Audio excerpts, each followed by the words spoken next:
أشهد أن لا إله إلا الله وحده لا شريك له وأشهد أن محمدا عبده ورسوله أما بعد فأعوذ بالله من الشيطان الرجيم بسم الله الرحمن الرحيم الحمد لله رب العالمين الرحمن الرحيم مالك يوم الدين إياك نعبد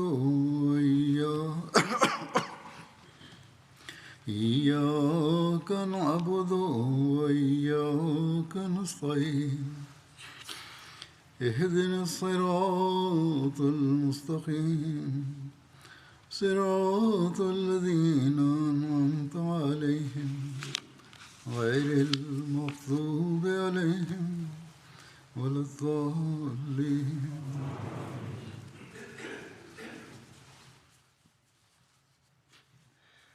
برگزاری مراسمی برای گرامی داشته 100 سالگی مسجد فضل لندن است که در آن همسایگان غیر مسلمان و مهمانان دعوت شده اند. مسجد فضل دارای اهمیت تاریخی فراوانی است، زیرا نخستین مسجدی است که توسط جماعت احمدیه در قلب مسیحیت یعنی غرب ساخته شده است. از این مکان بود که تعلیمات حقیقی اسلام و تبلیغ آن به طور گسترده آغاز شد. امروزه مخالفان ما میگویند که جماعت احمدیه نهالی کاشته شده توسط انگلیسی هاست. اما عجیب اینجاست که همین نهال کاشته شده ضعف‌های دینی مردمان مغرب را به کشورهایشان آشکار می کند و به تبلیغ زیبایی‌های اسلام می پردازد، در حالی که همین مخالفان از تبلیغ فعال اسلام ناتوان بودند. بله، قبل از ساخت مسجد فضل مسجدی در ووکینگ بنا شد. سازنده آن پروفسور مشهور شرقشناس G.W. لاینتر بود که پس از بازنشستگی از سمت ریاست کالج شرقشناسی در لاهور به انگلستان بازگشت و در سال 1889 میلادی در ووکینگ مسجدی احداث کرد. جالب آن که این همان سالی بود که حضرت میرزا غلام احمد مسیح موعود علیه السلام جماعت احمدیه را بنیان نهادند. این پروفسور برجسته همچنین مؤسسه‌ای برای آموزش علوم شرقی تأسیس کرد تا مسلمانان بتوانند هم علم دینی بیاموزند و هم در این مسجد عبادت کنند. هزینه ساخت مسجد از جانب خانم شاه جهان حاکم بهوپال تأمین شد و مسجد به نام او شناخته شد. پس از درگذشت پروفسور لاینتر در سال 1899 این مسجد بسته شد و کسی نبود که از آن مراقبت کند. اما در زمان خلافت اول خواجه کمال الدین به اینجا آمد و تلاش کرد تا مسجد را بازگشایی کند و موفق شد. او به حضرت خلیفة المسیح اول رضی الله عنه نوشت که اکنون برای این مسجد یک بنیاد امانتداری تأسیس شده و او مسئولیت نظارت بر آن را بر عهده دارد. از آن زمان دوباره عبادات در این مسجد آغاز شد. هنگامی که این مسجد بازگشایی شد، خواجه کمال الدین به همراه چودری ظفرالله خان به این مسجد رفتند و در آنجا نماز خواندند و دعاهای زیادی کردند.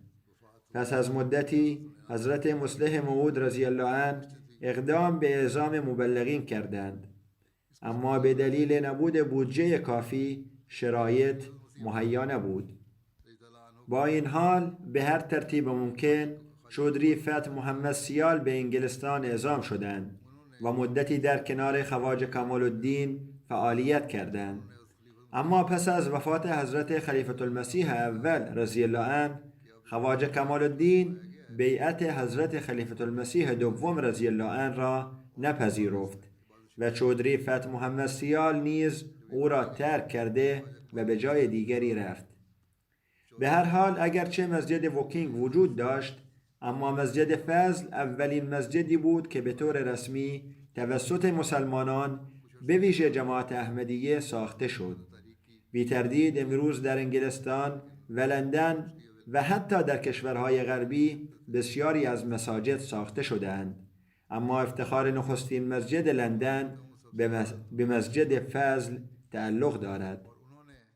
مساجدی که امروزه در این مناطق وجود دارد آموزش زیبایی‌های واقعی اسلام را که شامل پیام عشق، محبت، صلح و آشتی است، به آن شکلی که از مساجد جماعت احمدیه منتشر می شود به جهانیان نمی رسانند. این یکی از بزرگترین برکات الهی است که مساجد جماعت احمدیه بدون کمک دولت‌ها و صرفاً با استفاده از کمک‌ها و فداکاری‌های اعضای جماعت ساخته شده‌اند. در حالی که بسیاری از مساجد در غرب با حمایت‌های دولتی یا کمک‌هایی از جانب دولت‌های اسلامی تأسیس شده‌اند و حتی هزینه‌های جاری آنها از بودجه‌های دولتی تأمین می‌شود. جماعت احمدیه هیچ گونه بودجه‌ای از دولت‌ها دریافت نمی‌کند. این افتخار جماعت احمدیه است که مساجدش با کمک‌های مالی و فداکاری‌های خالصانه اعضای جماعت بنا می‌شوند. امروز به لطف این فداکاری‌ها ده‌ها مسجد جماعت احمدیه در انگلستان و بسیاری دیگر در کشورهای غربی ساخته شده‌اند. به هر حال امروز می‌خواهم در مورد مسجد فضل صحبت کنم و تأکید کنم که اهمیت این مسجد و جشن 100 سالگی آن زمانی آشکار خواهد شد که ما به اهداف اصلی این مسجد پایبند باشیم. یعنی آن حقی که باید این مسجد به آن برسد، حق آباد کردن مسجد، تغییر درونی، افزایش ارتباط با خداوند و پیوند نسل‌های آینده با این مکان مقدس. ما باید حقوق اسلامی خود را به جا آوریم. بنابراین هر احمدی باید به یاد داشته باشد که تنها با برگزاری یک جشن یا آذین‌بندی خوشحال نشود، بلکه باید حق این مسجد را ادا کند، به تاریخ آن نگاه کند و بر اساس آن به حال خود توجه نماید. در این زمینه اولین نکته‌ای که می‌خواهم بگویم این است که حضرت مسیح موعود علیه السلام درباره گسترش اسلام در غرب بسیار سخن گفته‌اند. این امر اساس فعالیت‌های تبلیغی ماست.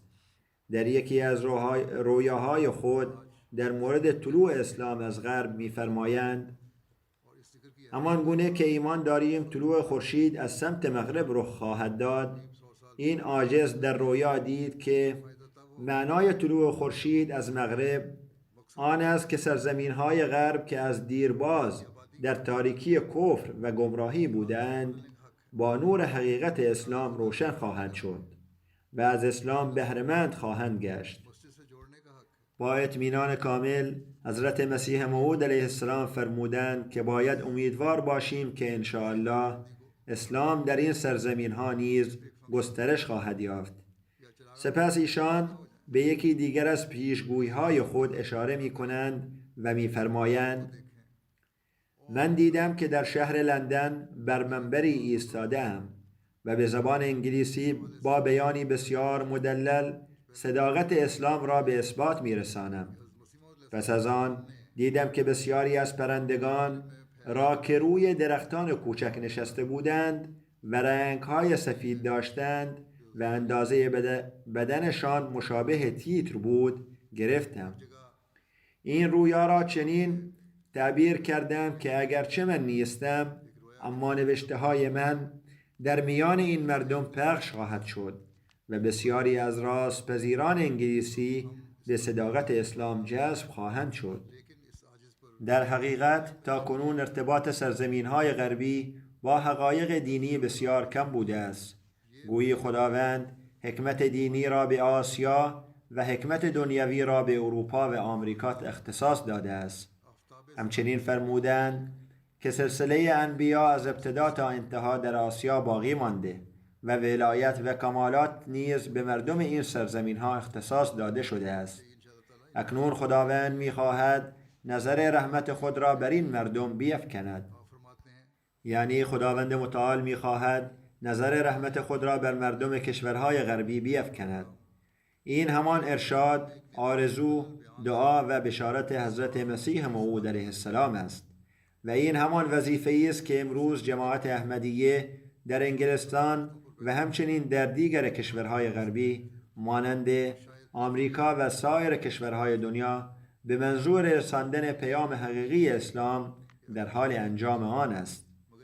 آغاز مسجد فضل نیز برای تحقق همین هدف بود. همانطور که قبلا ذکر کردم، در ابتدا خواجه کمال الدین به مسجد ووکینگ آمدند، اما پس از وفات حضرت خلیفة المسیح اول رضی الله عنه بیعت خلافت را نپذیرفتند. این موضوع باعث شد که چودری فتح محمد سیال که آن زمان با ایشان کار می کردند همکاری را دشوار بیابند و جدا شوند. ایشان سپس در مکانی دیگر به تبلیغ احمدیت پرداختند و با فضل الهی موفقیت‌هایی نیز به دست آوردند. می توانیم بگوییم که چودری فتح محمد سیال اولین مبلغ رسمی جماعت احمدیه بودند که به اینجا آمدند و اولین ثمره این کار نیز مسلمان شدن موسیو کوریو، یک روزنامه نگار برجسته بود. پس از او بیش از یک دوجین افراد دیگر نیز به احمدیت گرویدند. روش تبلیغ چودری فتح محمد سیال بیشتر بر سخنرانی‌ها استوار نبود، بلکه او پیام اسلام را با رفتن به مکانهای مختلف، باشگاه‌ها و انجمن‌ها ارائه می‌داد. سپس حضرت خلیفة المسیح دوم رضی الله عنه چودری فتح محمد سیال را به قادیان فرا خواندند و قاضی عبدالله را به عنوان مبلغ فرستادند. قاضی صاحب که از صحابیان نیز بودند مدتی در اینجا کار کردند، اما شرایط آن زمان بسیار سخت بود، زیرا جنگ جهانی اول آغاز شده بود و تبلیغ کار بسیار دشواری شده بود. با این وجود این افراد به تبلیغ ادامه دادند. در دوران قاضی صاحب به منظور فراهم آوردن مکانی دائمی برای مأموریت، یک خانه در خیابان آستار به اجاره گرفته شد. همچنین در تاریخ آمده است که در زمان حضور قاضی صاحب حضرت خلیفة المسیح دوم رضی الله عنه حضرت مفتی محمد صادق صاحب را به عنوان مبلغ به اینجا فرستادند. ایشان از سال 1917 تا ژانویه 1920 در اینجا اقامت داشتند.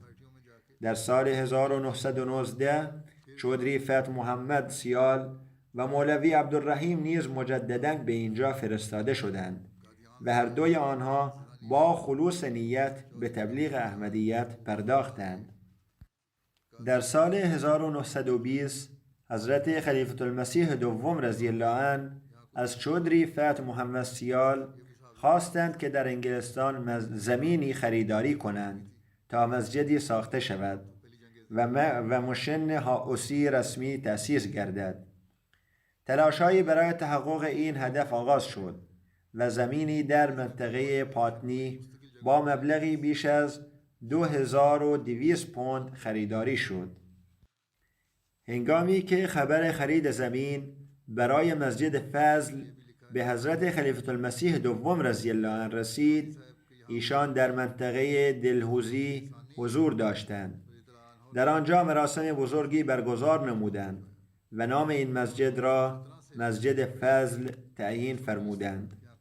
سپس برای جمع‌آوری کمک‌های مالی جهت ساخت مسجد یک فراخوان وسیع راه اندازی شد تا هرچه بیشتر منابع مالی تأمین گردد. این قطعه زمین توسط حضرت چودری فتح محمد سیال از یک یهودی خریداری شده بود.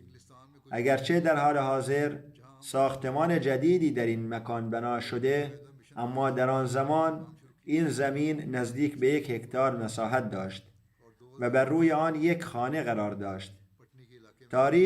تاریخ به ما نشان می‌دهد که ساخت این مسجد چگونه پیش رفت و چه مراحلی را طی کرد.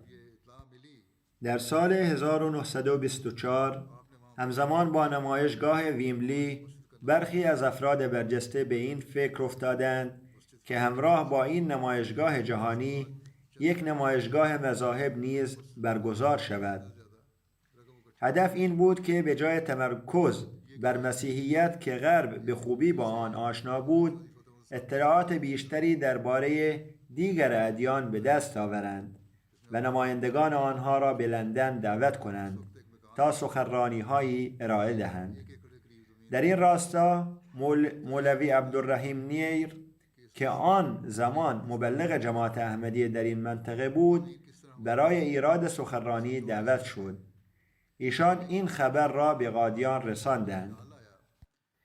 در پاسخ حضرت خلیفة المسیح دوم رضی الله عنه این پیشنهاد را پذیرفتند و تصمیم گرفتند نماینده‌ای برای بیان زیبایی‌های اسلام بفرستند.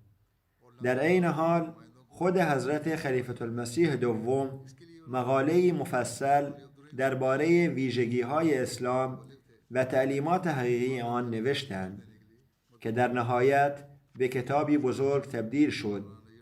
این کتاب با عنوان احمدیت یا اسلام حقیقی اکنون منتشر شده است. پس از آن شورای جماعت برگزار شد. در این جلسه حضرت میرزا بشیر احمد و حضرت عبدالرحیم درد پیشنهاد دادند که به جای فرستادن یک نماینده خود حضرت خلیفة المسیح دوم به انگلستان سفر کنند و با چند همراه این سفر را انجام دهند. در نتیجه تصمیم گرفته شد که حضرت خلیفة المسیح دوم خود به انگلستان تشریف ببرند و در راه از دمشق، مصر و سایر کشورها عبور کنند. حضرت خلیفة المسیح دوم نیز بخشی از هزینه‌های سفر خود را تقبل کردند. ایشان پس از عبور از دمشق، مصر، ایتالیا، سوئیس و فرانسه در 22 اوت 1924 به انگلستان رسیدند. نکته جالب این است که قبل از این سفر حضرت خلیفة المسیح دوم رؤیایی دیده بودند که در آن ایشان در کنار دریا در انگلستان پیاده می شوند و مانند یک فرمانده موفق بر روی یک تخته چوبی ایستاده و به اطراف نگاه می کنند. در این رؤیا صدایی آمد که گفت ویلیام فاتح، گویی فتح روحانی انگلستان با ورود حضرت خلیفة المسیح دوم رضی الله عنه به این سرزمین مقدر شده بود و اکنون به وقوع پیوسته بود. روزنامه ها و مطبوعات سفر حضرت خلیفة المسیح دوم رضی الله عنه و ورود ایشان به انگلستان را به طور گسترده و چشمگیری منتشر کردند. حضرت پس از ورود به بندرگاه به ایستگاه ویکتوریا در لندن رسیدند. در آنجا پس از پیاده شدن با همراهان خود به سوی کلیسای بزرگ سنت پول که بزرگترین کلیسای انگلستان است حرکت کردند. در مقابل این کلیسا توقف نمودند و حضرت در آن مکان دست به دعا برداشته و از خداوند قادر و متعال خواستند که اسلام و توحید را پیروز گرداند. پس از دعا ایشان همراه با کاروان خود وارد شهر شدند. برای اقامت آن حضرت و همراهان پیشتر مکانی مناسب و بزرگ اجاره شده بود. این ساختمان اگرچه در اندازه متوسط بود، اما برای اقامت ایشان کافی و مناسب به نظر می رسید. در طول این سفر حضرت خلیفة المسیح دوم در کنفرانس های مذهبی شرکت کردند. سخنرانی های عمومی ارائه دادند و همچنین ملاقات های خصوصی با افراد مختلف داشتند. در همین حین خبر شهادت نعمت الله خان در کابل نیز به آن حضرت رسید که به سبب سنگسار به شهادت رسیده بود.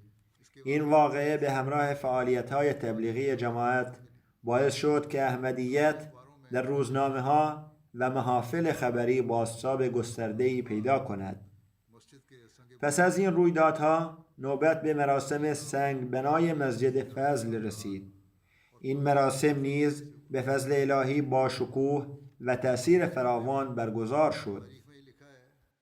تاریخ میگوید که حضرت خلیفة المسیح دوم رضی الله عنه از همان آغاز فعالیت‌های تبلیغی در انگلستان به اهمیت داشتن مسجدی در آن سرزمین پی برده بودند، زیرا تغییر مداوم مکانهای اجاره‌ای موجب کاهش تأثیرات تبلیغی میشد و جماعت نیازمند یک مرکز ثابت و پایدار بود.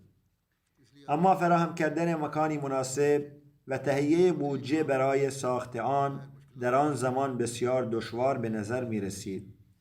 تا سال 1919 میلادی راه حل عملی برای این مشکل پیدا نشد. چالش‌ها شامل یافتن قطعه زمینی مناسب در لندن بود که از نظر قانونی محدودیتی نداشته باشد و در محله شریف و معتبر واقع شده باشد. همچنین تأمین بودجه لازم برای خرید زمین و ساخت مسجد و جذب توجه و حمایت مالی مردم نیز از مشکلات عمده بوده. اما به لطف خداوند تمام این موانع به بهترین شکل برطرف شدند. نخستین قدم تأمین بودجه بود. پس از پایان جنگ جهانی ارزش پوند کاهش یافت و حضرت خلیفة المسیح دوم رضی الله عنه این فرصت را غنیمت شمردند. در 6 ژانویه 1920 پس از نماز ظهر در حالی که در مسجد ایستاده بودند متوجه شدند که مسیر عبورشان به دلیل نمازگزاران دیر آمده مسدود است. بنابراین آن حضرت در همانجا توقف کردند و به ناظر بیت المال دستور دادند که حدود 14 یا 15 هزار روپیه قرض گرفته و به انگلستان ارسال شود تا از کاهش نرخ پوند استفاده کنند. زمانی که آن حضرت به خانه بازگشتند تصمیم گرفتند این پیشنهاد را نهایی کنند و به جای مبلغ قرضی تصمیم بر ارسال 30,000 روپیه از طریق کمک‌های مالی گرفتند. ایشان خود فرمودند که این تصمیم بدون هیچ تردیدی گرفته شد و گویا خداوند خود زمینه را فراهم کرده بود. سپس این دستور را همان روز عصر به ناظر بیت المال دادند و به وی گفتند که مردم را پس از نماز مغرب جمع کند. با وجود زمان کم و محدودیت فضا در بیت مبارک در همان شب اولین جمع‌آوری کمک‌ها به 6,000 روپیه رسید. در روز بعد حضرت خلیفة المسیح دوم رضی الله عنه به خانم‌ها نیز تحریک فرموده و سپس عصر همان روز دوباره در مسجد اقصی مردان را مخاطب قرار دادند. سرانجام در تاریخ 9 ژانویه 1920 جمعه در خطبه جمعه اعلام عمومی کردند تا تاریخ 10 تا 12 ژانویه تنها از قادیان مبلغ 12,000 روپیه جمع‌آوری گردید. این جماعت فقیر با فداکاری و تلاش بسیار این مبلغ را جمع‌آوری کرد. حضرت خلیفة المسیح دوم رضی الله عنه فرمودند از این جماعت فقیر چنین مبلغی بدون حمایت خاص الهی ممکن نبود و من باور دارم که فضل الهی در این اعانه نیز شامل حال ما شده است. ایشان ادامه دادند که شور و شوق مردم در این امر قابل مشاهده بود و فقط کسانی که آن را با چشمان خود دیدند می توانند به درستی درک کنند. همه مردان و زنان در حال و هوای شوق و شادابی به نیت قربانی و فداکاری مبالغی را به عنوان چنده تقدیم می کردند. یک پسر بچه‌ای که فرزند یک مرد فقیر و زحمتکش بود گفت من 13.5 روپیه پسنداز کردم و آن را برای اعانه میفرستم. در آن زمان 13.5 روپیه دارای ارزش قابل توجهی بود و با توجه به کاهش نرخ احتمالاً به 1 یا 1.5 پوند می رسید. حضرت مصلح موعود رضی الله عنه فرمودند که من نمیدانم آن بچه چه انگیزه هایی داشته که این پولها را جمع‌آوری کرده است، اما شور مذهبی او باعث شده تا این مبالغ را در راه خدا فدا کنند. پس از این حضرت خلیفة المسیح دوم به نقاطی مانند گوردسپور و لاهور نیز اعلام فرمودند و در نظر داشتند که 30,000 روپیه از این سه ناحیه جمع‌آوری شود. سپس برای جلوگیری از احساس محرومیت در سایر جماعتها مبلغ جمع‌آوری شده را به 100,000 روپیه افزایش دادند تا همه افراد بتوانند در ثواب این کار شریک شوند. یک نفر نیز به حضرت مصلح موعود رضی الله عنه نوشت که دعا کنند خداوند او را در هدفش موفق گرداند.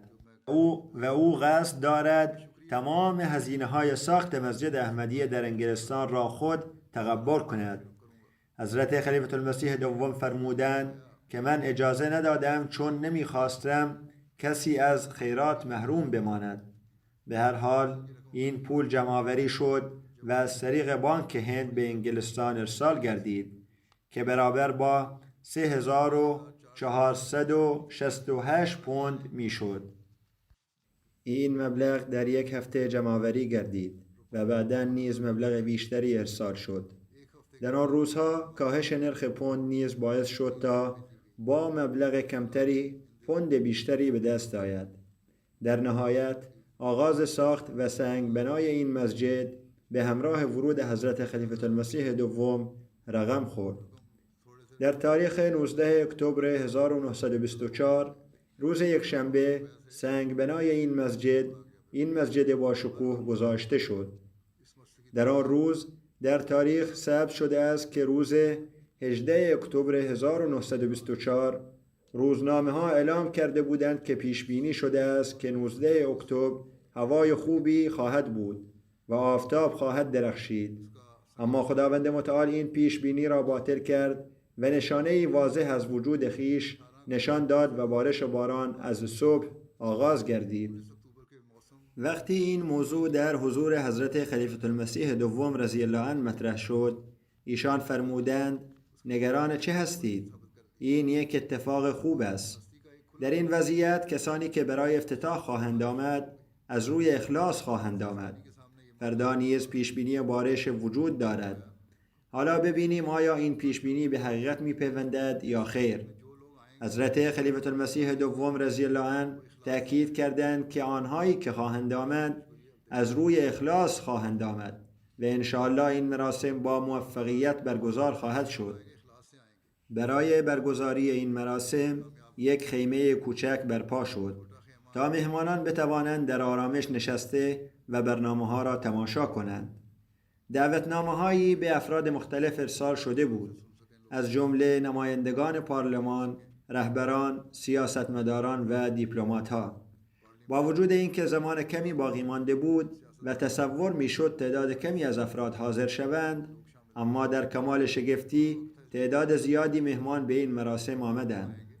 نمایندگانی از کشورهای مختلف در این مراسم حضور داشتند و این جشن به لحاظ هر جنبه‌ای موفقیت آمیز بود. زمانی که قرار بود سنگ بنای مسجد نصب شود، حضرت خلیفة المسیح دوم رضی الله عنه در آن مکان ایستاده بودند. در این لحظه تلاوت آیاتی از قرآن کریم توسط حضرت حافظ روشن علی قرائت شد که شامل سوره های اللیل و اعلی بود. پس از تلاوت حضرت خلیفة المسیح دوم خطبه ایراد فرمودند و در آن به اهمیت این مراسم و اهداف بلند آن اشاره کردند و فرمودند امروز ما در گرد هم آمده ایم تا سنگ بنایی را بگذاریم که در نوع خود بی‌نظیر است، یعنی بنایی که تنها به یاد آن هستی برپا می شود و در پیشگاه او فروتنی و عجز خود را ابراز می دارد. هستی که خالق همه جهان هاست، چه افرادی از کشورهای مختلف باشند و تحت حکومتهای گوناگون زندگی کنند یا به زبانهای مختلف سخن بگویند، همه در پیشگاه او یکسان و متحد می شوند. او نقطه مرکزی است، که در برابرش همه انسانها بزرگ و کوچک، سیاه و سفید، شرقی و غربی فرقی ندارند، زیرا هرچه به او نزدیکتر می شویم اختلافات کاسته می شود و اتحاد افزایش می یابد. پس این بنایی که امروز برای گذاشتن سنگ بنای آن گرد آمده ایم نشانی از اتحاد و اتفاق است و به ما یادآوری می کند که مبدأ و مرجع ما یکی است. بنابراین نباید به خاطر اختلافات بین خود با یکدیگر درگیر شویم و فساد کنیم. حضرت خلیفة المسیح دوم رضی الله عنه نیز فرمودند که اختلافات همیشه وجود دارند و این امر در دنیا طبیعی است. حتی پیامبر اکرم صلی الله علیه و آله و سلم فرمودند که اختلافات نشانه رحمت هستند و ضرری ندارند. اما آنچه ناپسند است عدم تحمل و عدم پذیرش اختلافات است.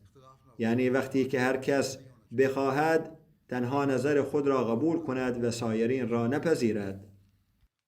از طرفی وجود تحمل و ظرفیت در انسان ضروری است.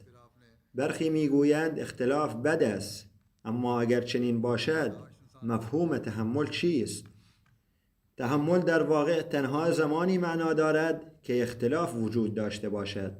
بنابراین باید همیشه به یاد داشته باشیم که آنچه دنیا به آن نیاز دارد تحمل است. یعنی افراد با وجود اختلاف عقاید و اصول با محبت و دوستی در کنار یکدیگر زندگی می کنند.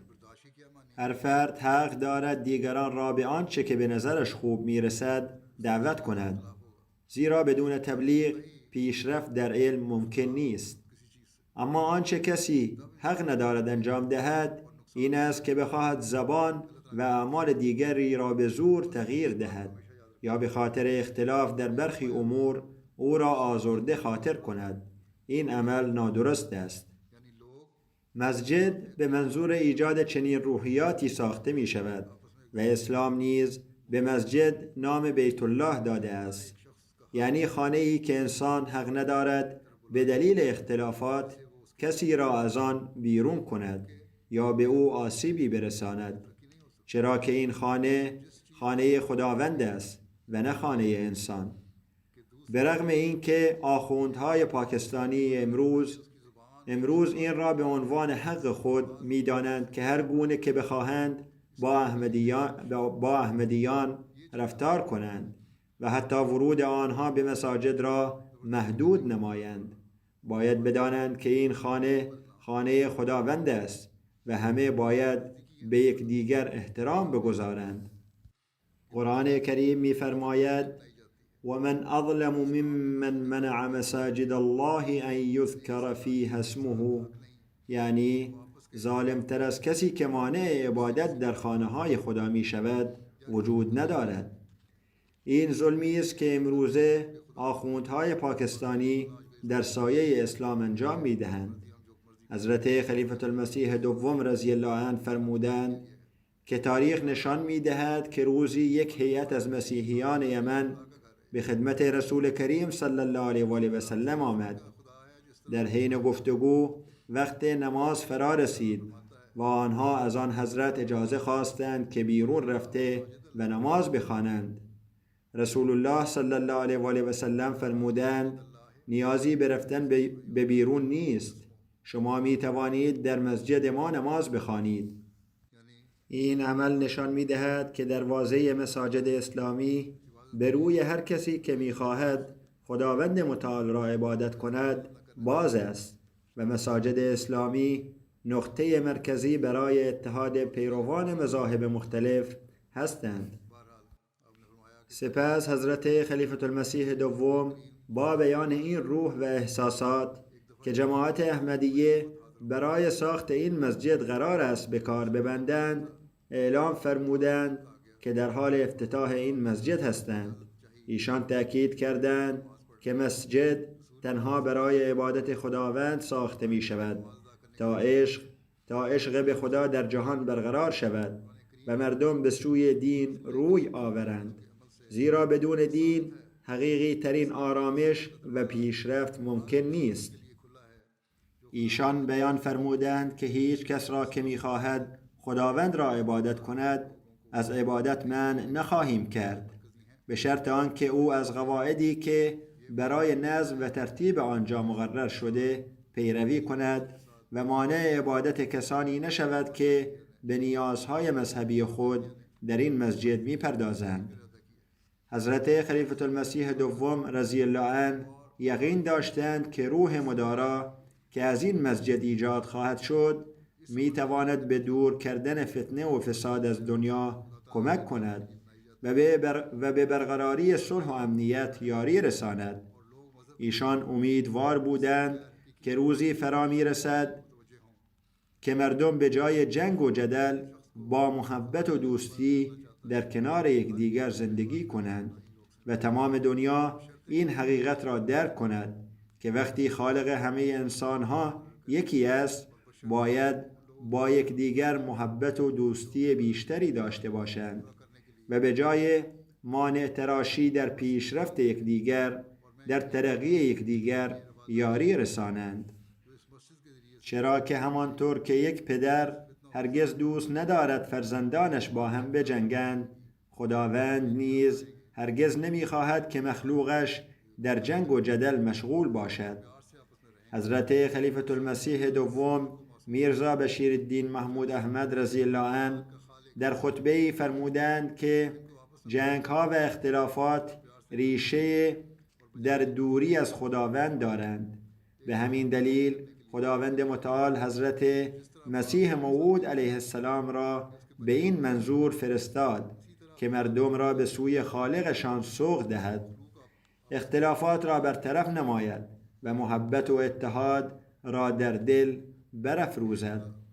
جماعت احمدیه به فضل خداوند متعال در تلاش است تا جنگ‌های نسلی و سیاسی را از بین ببرد و امید دارد که نیک سرشتان از هر ملتی در این تلاش ها شریک شوند تا صلح و امنیت برقرار گردد. ایشان همچنین اشاره کردند که همکنون در این اجتماع شخصیت های معزز از اقوام و مذاهب مختلف حضور دارند که این خود نشان دهنده همبستگی ماست. 100 سال پیش نیز شاهد بودیم که افراد از مذاهب و قومیت‌های گوناگون وقتی به پایگاه جماعت احمدیه می آمدند به یکدیگر نزدیک می شدند و در یک جمع واحد گرد هم می آمدند.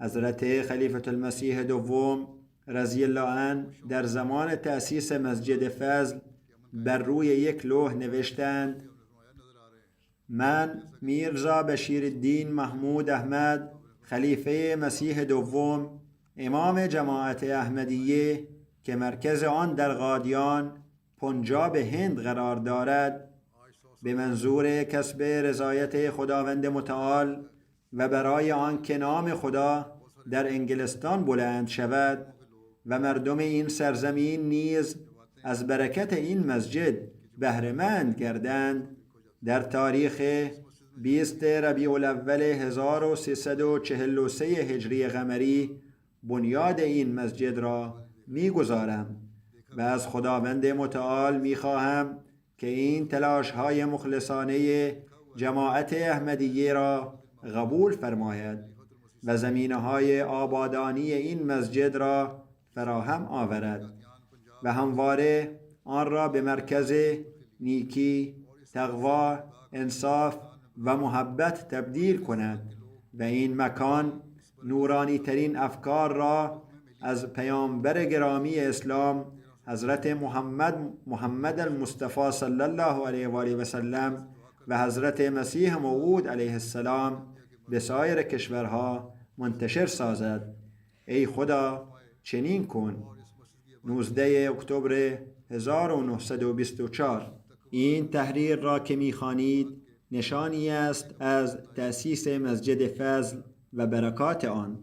به فضل خداوند متعال و با دعاها این مسجد بنا شد و خبرهای آن به طور وسیع در رسانه‌ها منتشر گردید.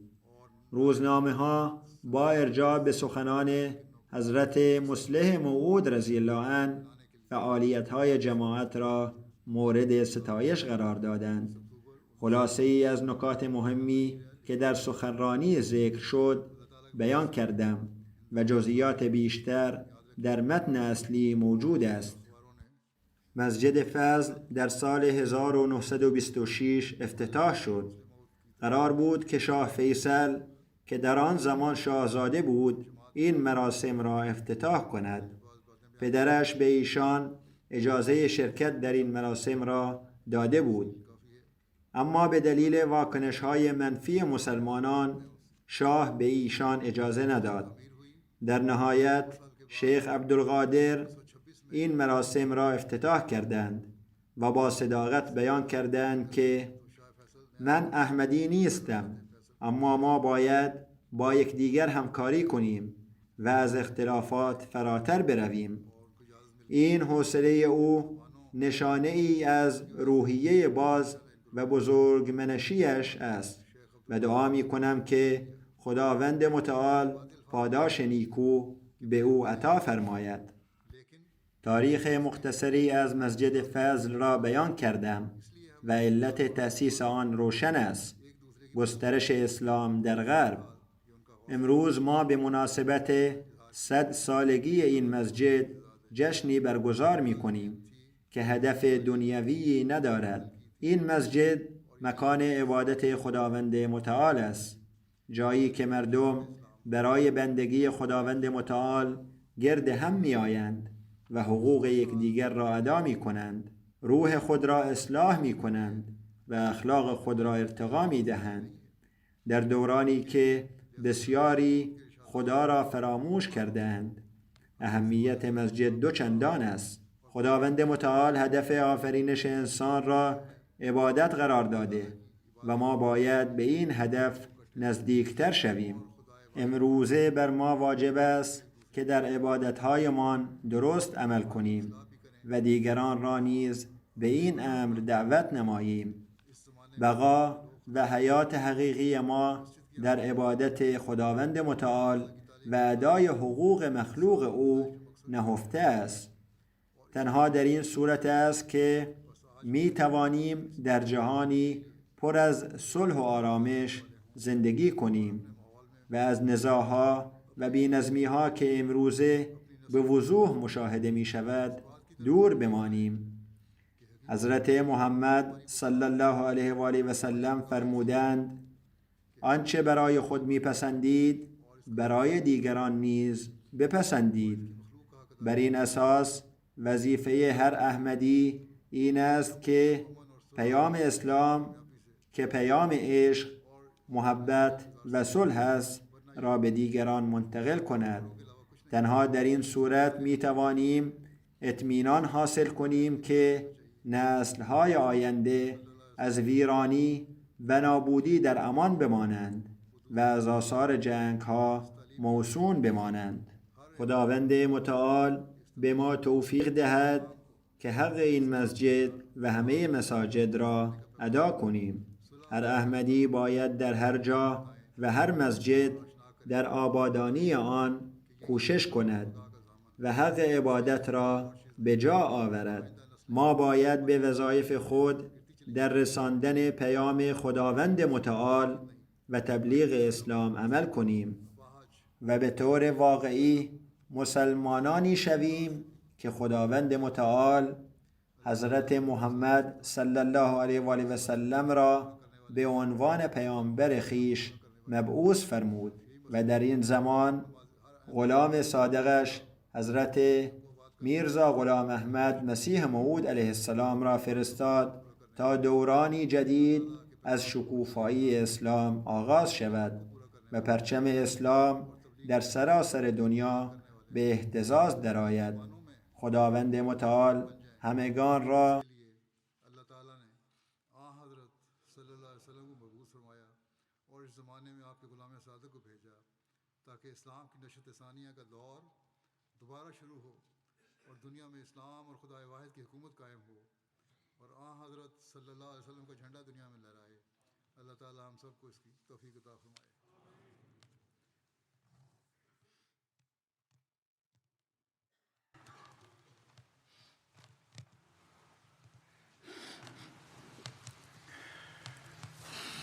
الحمد لله الحمد لله نحمده ونستعينه ونستغفره ونؤمن به ونتوكل عليه ونعوذ بالله من شرور أنفسنا ومن سيئات أعمالنا من يهده الله فلا مضل له ومن يضلل فلا هادي له